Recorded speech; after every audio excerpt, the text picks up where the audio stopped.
Ooh, I'm Ganon! You can't just do that to people! Well, why not? It's just really uncool! Well, I'm Ganon, so it is cool. You are not Ganon! Stop telling people that you're Ganon! Ladies, gentlemen, and Hylians of all ages, this game is big and beautiful and absolutely abundant with activities to do, but one of the coolest things in an RPG to me generally are the bosses. Boss design is genuinely an art form in game creation, and it isn't just the visuals, the mechanics play a big part of that as well. That said, in a game this gigantic, it can be easy to miss some of these special encounters littered around the map in places that you are less likely to visit. Places like a tiny little island that doesn't even look significant on your map or even from above. That said, there are tons of easily missable bosses in Tears of the Kingdom, and so today we are going to once again go over one final collection of bosses that you don't want to miss along your journey through Tears of the Kingdom. I will generally be showing the location of the boss first, so if you want to avoid spoilers and just trust me, you can head to the place that I talk about, then skip to the next section before I show the boss that's there itself. That said, first off we are going to head to a specific spot in the depths right about here. I'll zoom in on it for area context, then also show the same location above on the ground world so you have a reference in case you don't have the light routes in this area in the depths, and this one is going to be pretty immediate, so skip to the next section if you don't want to know what it is. But what I'm leading to here is an armored Silver Lynel, one of, if not just straight up the hardest fights in the game. Most boss fights have some sort of mechanic that you can cheese them within some sort of way once you've learned them, but Lynels don't really do that. Sure, you can crit them by shooting them in the face and then ride their back for a few free weapon hits, but when you get to the point of Silver Lynels, they have so much health that they just don't really get to do too much during that downtime. When you are fighting specifically an armored Silver Lynel as well, you can't even get that lovely headshot crit at the start of the fight until the armor is gone, which you can either achieve by beating it up with a bludgeoning weapon or by firing bomb flowers at it. This is a super tough fight and also incredibly avoidable, incredibly easy to miss if you don't know about where to go. The only other armored Silver Lynel in the entire game is part of a Colosseum, but this one is alone in the wild, letting you test yourself one-on-one against it. When it dies, it will of course drop those lovely Silver Lynel drops, one of each of its horns, some hoofs, some guts, and many people's favorite, a savage Lynel bow of varying quality.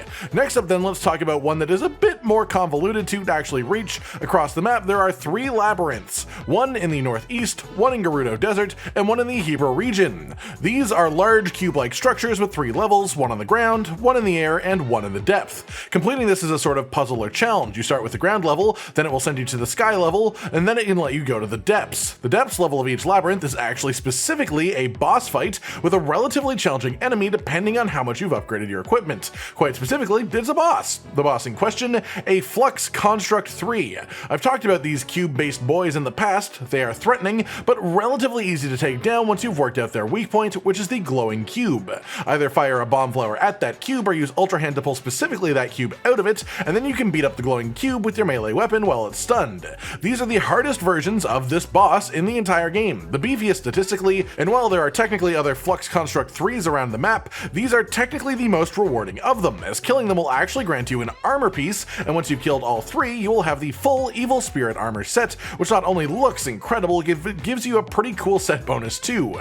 After that, then we have a boss that there are 3 of to my knowledge, not many at all, and it is a quite rare variation of a more common boss, and they're sort of spread on the outskirts of the map. Specifically, these are the 3 locations that I know about. We will be heading to the northeastern one of these 3 today to show it off. Make sure that you bring your cold resistance gear. We're in the Hyrule region, up by the mountain, it's gonna be cold, and look away now if you don't want to see what the boss itself is, because the boss is the Frost Talus. We talked about the Igneo Talus last time, which is essentially just made of molten rock. This one instead is made of frozen rock, and if it hits you, it'll freeze you. If you get too close to it, it will freeze you. There are 2 exceptions to that, of course. Either get yourself the unfreezable skill from armor and set bonuses like you can with the upgraded version of the Snow Quill armor, or use a fire weapon against it. If you hit the Frost Talus with fire damage of any given kind, even a fire fruit that you throw at it, it will lose its sort of ice armor for a short period of time.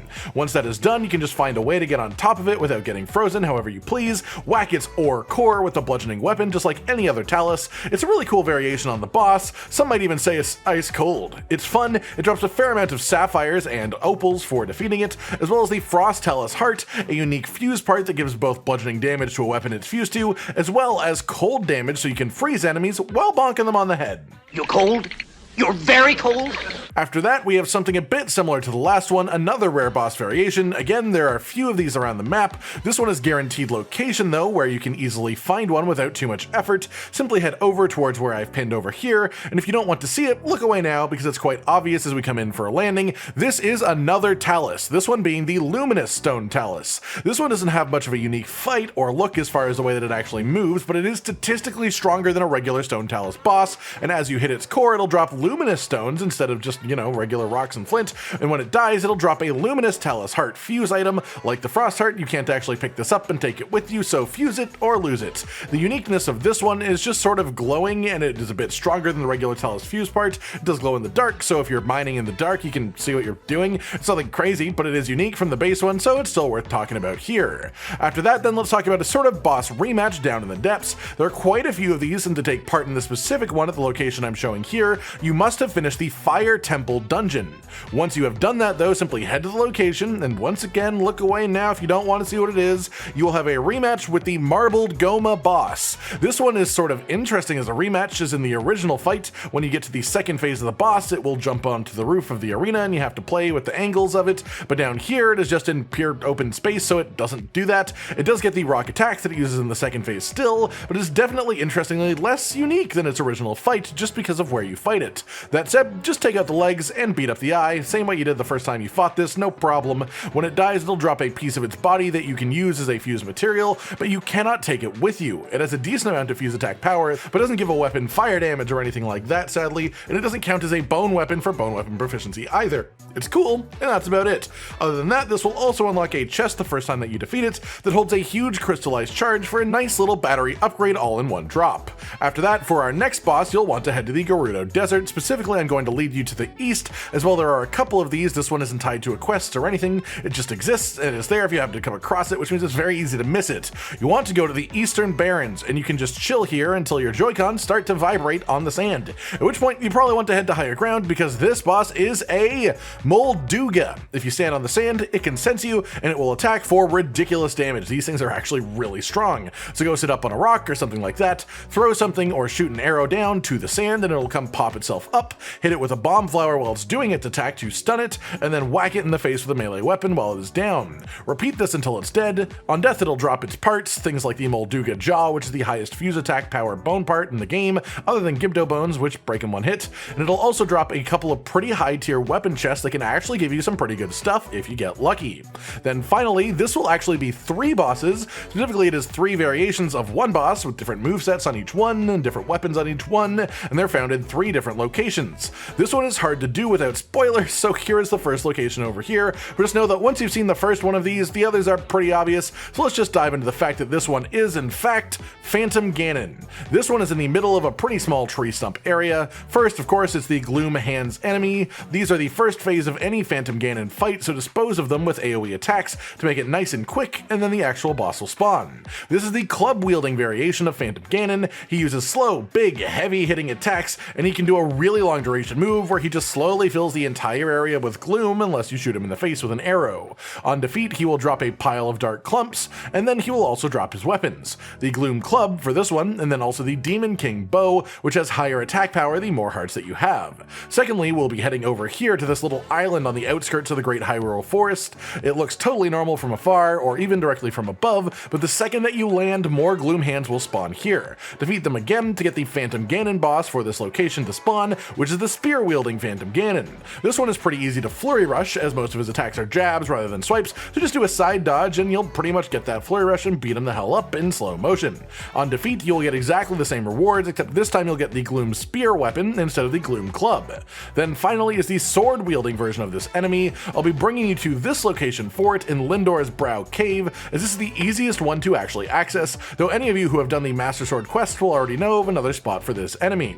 In Lindor's Brow Cave, however, simply head in, drop into the main central chamber, and if you walk around, the Gloom Hands will spawn in here. Kill them, and you'll get the Phantom Ganon to spawn in, this one wielding a sword, of course. Defeat him once again, and this version will again have the same rewards, except this time it will give you the Gloom Sword on defeat. That's it for today then, everyone. A nice final pile of easily missable bosses around the map in Tears of the Kingdom, some nice bonus objectives to set for yourself, and extra stops to take along your journey for a bit of extra enjoyable combat. I hope you've enjoyed this video, and I hope you enjoy both the boss fights and the rewards that they give you if you go out and and do them. Like if you like the video, subscribe and hit the notification bell for more, and most importantly, ladies and gentlemen, until next time, stay sweet. Josh, Cotton, and Hollow with the videos, dropping the humor like a hammer on your tippy toes, bringing entertainment on a daily arrangement to take our insanity and turn it into entertainment. Yes, I said entertainment twice, to reiterate that it is nice to look into your faces on a mostly daily basis when you let us in your homes to make the whole world a stage. Goodbye.